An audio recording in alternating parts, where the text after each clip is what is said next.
encouraging. Those long-held assumptions that our brains are in a state of gradual decline from a youthful peak have been proved untrue. In fact, what we've learned from studying the time we call middle age is that the changes that take place give us, in many ways, the best brains of our lives, at their strongest in a whole range of cognitive areas. Longitudinal studies of mental competence, the kind of study that takes the same people over a long period of time, hadn't even started till the 1950s, and only recently have they started to yield solid information. The first results from one of the largest and the most respected studies found that people were functioning better on cognitive tests in middle age than they did at any other time. From roughly age 40 through the 60s, people did better on tests of the most important and complex cognitive skills than the same group of people had done when they were in their 20s. In 4 of 6 of the categories tested, vocabulary, verbal memory, spatial orientation, and perhaps most heartening of all, inductive reasoning, people performed best on average between the ages of 40 to 65. Contrary to stereotypical views of intelligence and the naive theories of many educated laypersons, Sherry Willis, who is conducting the study, says, young adulthood is not the developmental period of peak cognitive functioning for many of the higher order cognitive abilities. In 4 of the 6 abilities studied, middle-aged individuals are functioning at a higher level than they did at age 25. Even real-world tests of pilots and air traffic controllers have found that while younger participants are a little faster at learning new skills, the older ones did just as well, if not better, at what mattered most, keeping planes from crashing into each other. In middle age, we are better at getting the gist of things. And by gist, I mean we get to the essence, the core of something, whether it is an argument, a problem, better in middle age than when we were younger. We're also better at recognizing categories, and we're much better at sizing up situations. We're better at things like making financial decisions, an ability that reaches a peak in our 50s.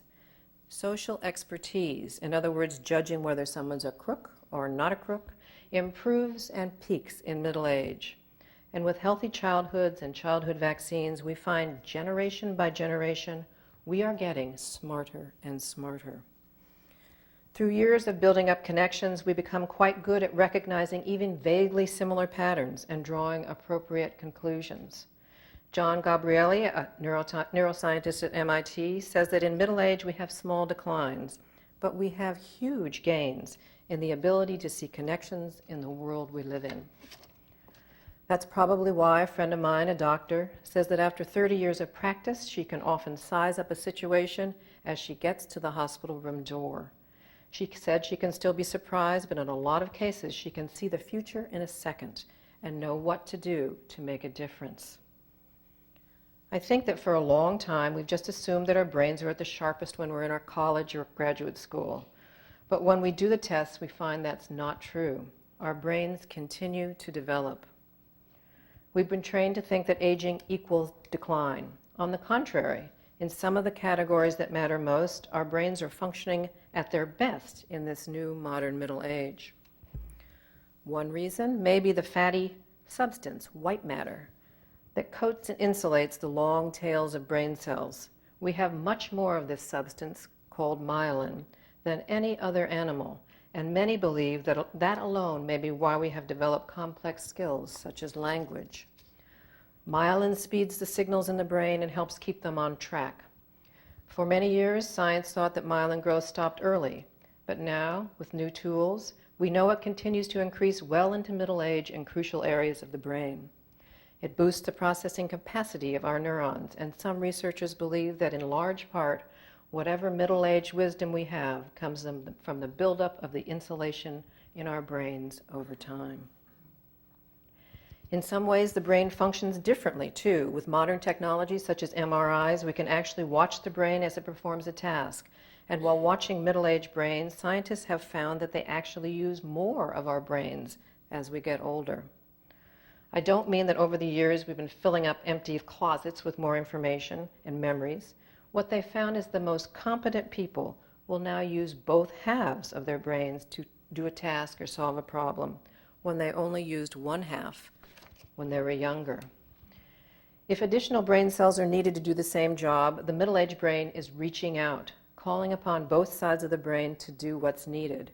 It adapts, like that older baseball pitcher who works up a better curveball or a sinker after he loses a little edge from that 99-mile-an-hour fastball he was hurling when he was 23 years old.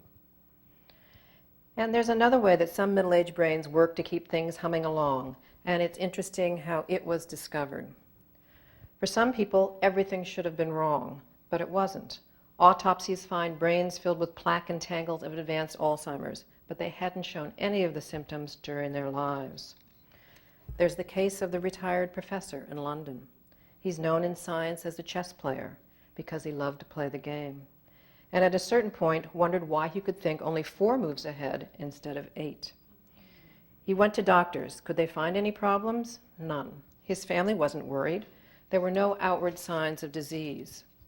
Additional tests over time found nothing to be concerned about. He could still play chess, read books, do the family finances, and he even learned to use a computer. But after he died, an autopsy found his brain was riddled with Alzheimer's. Or Sister Bernadette, one of the group of nuns that has been studied over the many years, sharp as a tack when she died, her brain too was filled with the disease in an advanced state. How could brains so ravaged by disease still be functioning at such a high level? Was there something that shielded their brains? There are many other examples of these escapees, and scientists are puzzled over why some people seem to withstand brain injury better than others, or why 2 people can have strokes of the same severity and one suffers impairment and the other recovers. The latest science suggests that some people have developed what's called cognitive reserve, a kind of emergency stash of brain power that can be called upon when needed. And how does such reserve develop? One possibility is education. Education makes you more knowledgeable, that's pretty obvious. But it seems that education changes the structure of the brain itself. It does not prevent disease like Alzheimer's that filled that professor's brain, but it may help the brain create a reserve to help it function longer without any of the devastating outward symptoms. Keeping our brains active through education and other stimulating activities may help us effectively fake it longer. And perhaps the changes in the brain structure make a beneficial difference to our emotional life as well. We do know now that humans are happier creatures in middle age than at any other time. Happy may sound like a stretch in the middle of this great recession, but long-term studies find that men and women have a greater sense of well-being in middle age. We don't expect it to be that way. We've been raised to think by middle age it will be doom and gloom and midlife crisis. But I don't think the notion that we get happier in middle age is so odd. Ask someone in the middle of middle age about the chance to be young again, and the answer is unlikely to be a surprise. I would never, ever want to be 20 again, as a friend said to me. It was awful being 20, just awful. Another woman who is in her late 50s and a writer at a large magazine told me she has never had so much to do with a testy teenager, a mother exhibiting the early signs of dementia. But she said that she too noticed something new recently. For whatever reason, she now finds herself focusing less on the downside of life. I see the bad things, she said, but I'm not quite as beaten down by them as I was.